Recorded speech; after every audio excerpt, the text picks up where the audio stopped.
solution au numéro 23 de la page 262 en sciences et technologies de 4e secondaire. Si vous voulez voir les cours en ligne de physique, de chimie de 5e secondaire ainsi que de sciences et technologies de l'environnement, visitez mon site internet patiosciences.com.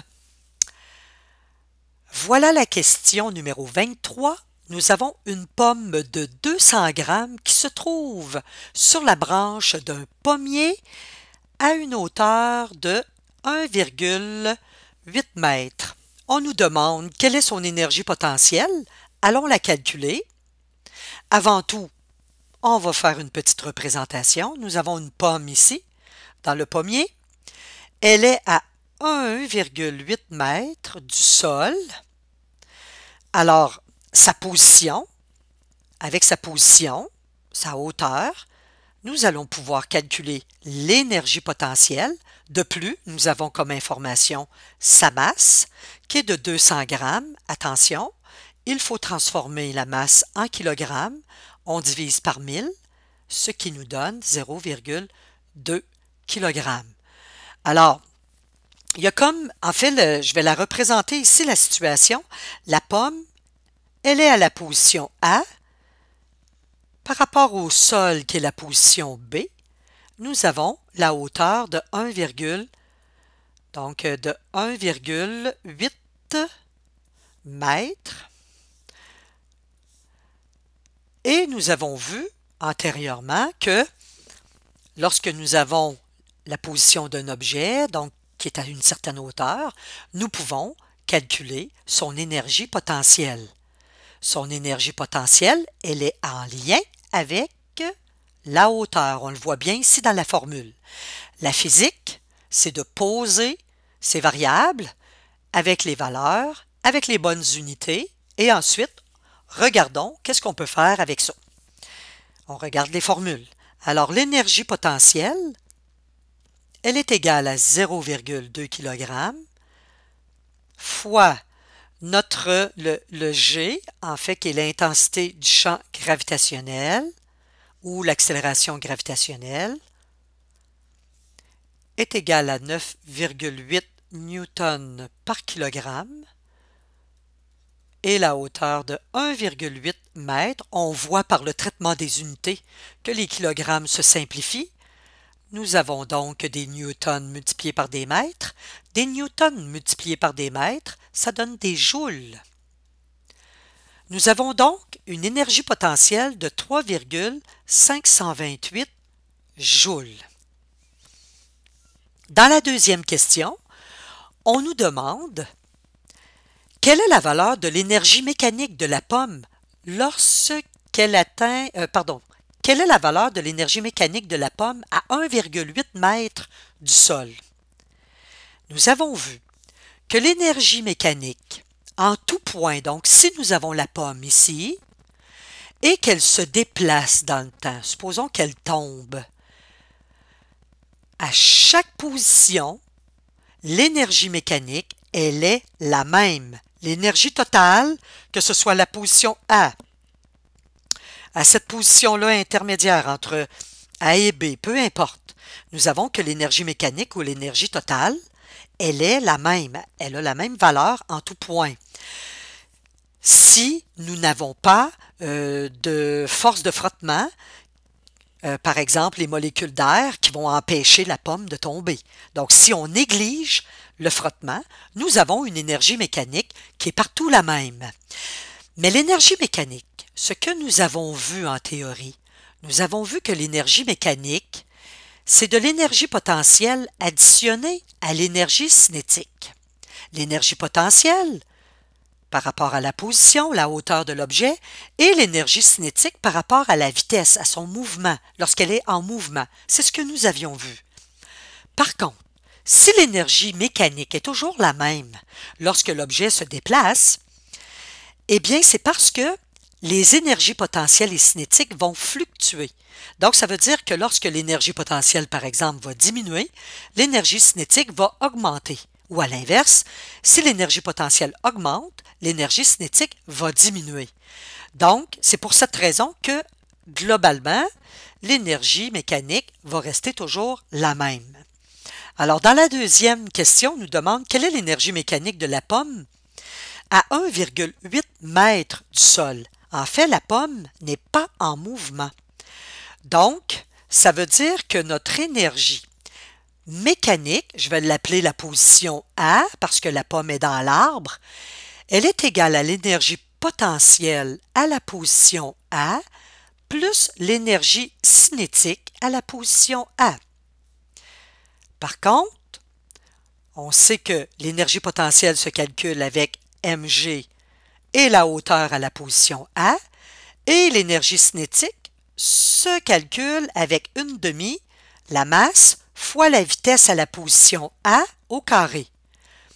Mais ici, à la position A, la vitesse, elle est nulle, donc 0 mètres par seconde, parce que la pomme n'est pas en mouvement. Donc 0 fois la masse fois 1/2, on voit bien que l'énergie cinétique sera de 0 joules. Alors ici, l'énergie mécanique en A va donc être en potentiel, totalement en potentiel, parce que l'énergie cinétique, elle est nulle.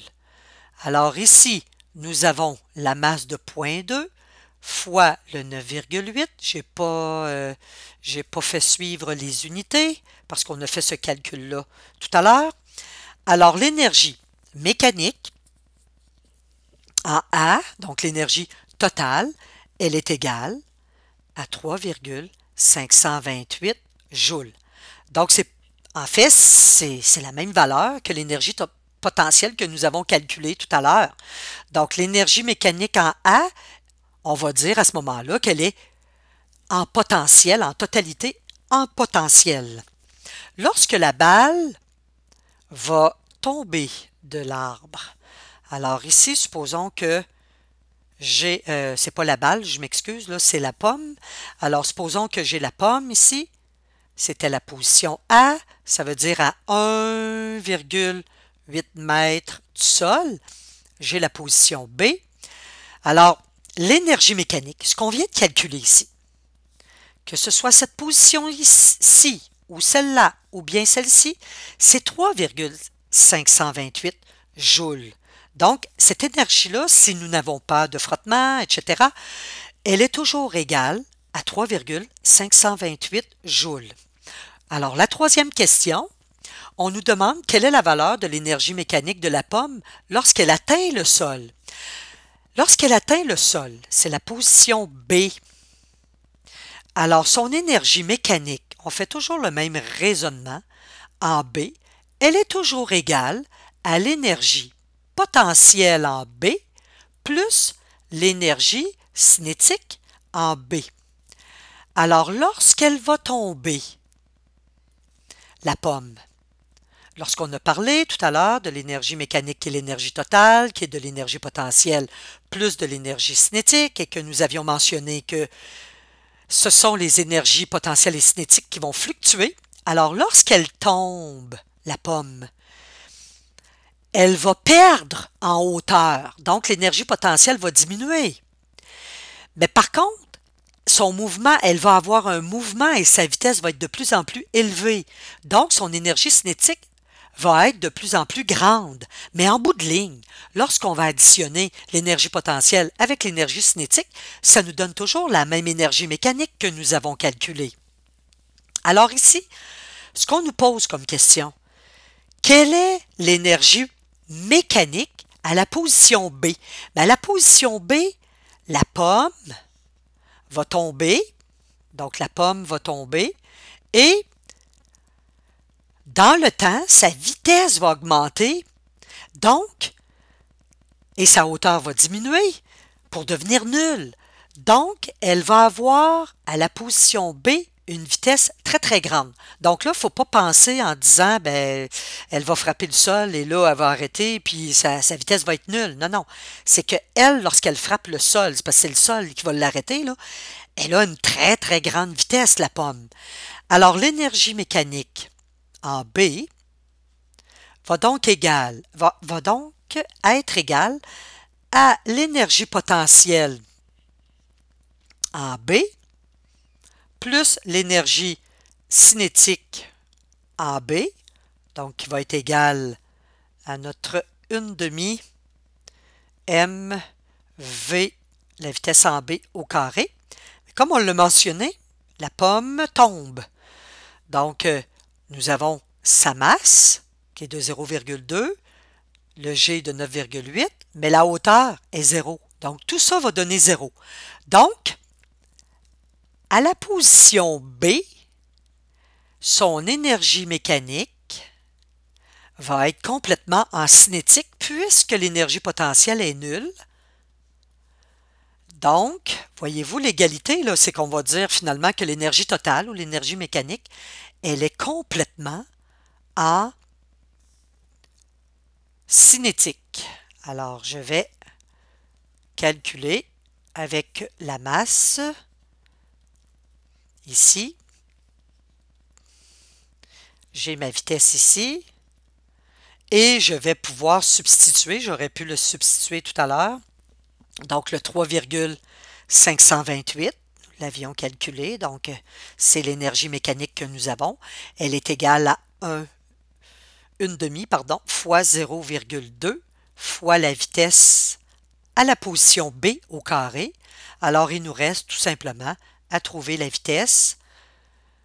N'oubliez pas d'extraire la racine carrée, ce qui va nous donner une vitesse de 5,94 mètres par seconde. Alors, on nous demandait quelle est la valeur de l'énergie mécanique de la pomme lorsqu'elle atteint le sol. Donc, c'est égal à notre valeur qui était de 3,528. Donc, lorsqu'elle atteint le sol, elle a tout en, on l'a vu tantôt, donc on a cette même valeur.